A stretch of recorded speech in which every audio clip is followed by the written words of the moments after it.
দেখো তোমরা যারা রেলওয়ে গ্রুপ ডি পরীক্ষায় বসতে চলেছো অবশ্যই কিন্তু এনটিপিসি 2025 এর গ্র্যাজুয়েট এবং আন্ডার গ্র্যাজুয়েট লেভেলের কোশ্চেন গুলো ভালো করে প্র্যাকটিস করেছো।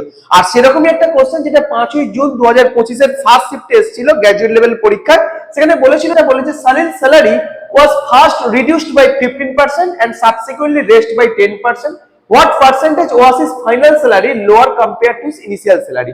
কোশ্চেনটা কি বলতে চাইছো বলো তো? সালিল হচ্ছে একটা ব্যক্তি যার স্যালারিটা প্রথমে 15% কমানো হয়েছে, আবার সেটাকে 10% বাড়ানো হয়েছে।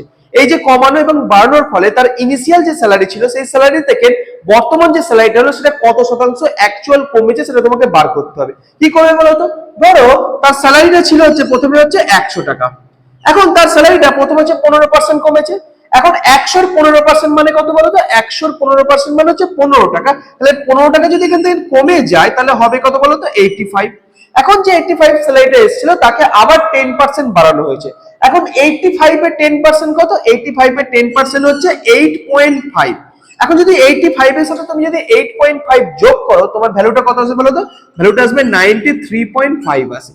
তাহলে তোমার যেটা ইনিশিয়াল স্যালারি ছিল 100 এখন হয়ে গেল 93.5। তাহলে তোমার স্যালারিটা ইনিশিয়ালি কতটা কম হলো?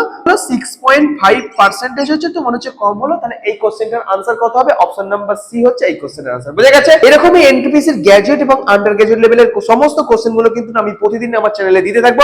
অবশ্যই চ্যানেলটা ফলো করো, কারণ তোমার শুধু অঙ্ক জানলে হবে না, অঙ্কের বিভিন্ন শর্টকাট টেকনিকও তোমাকে জানতে হবে। তাই তোমাকে আমি বলে দেবো যে কোন অঙ্কের জন্য কোন শর্টকাট টেকনিকটা হচ্ছে বেস্ট। ওকে।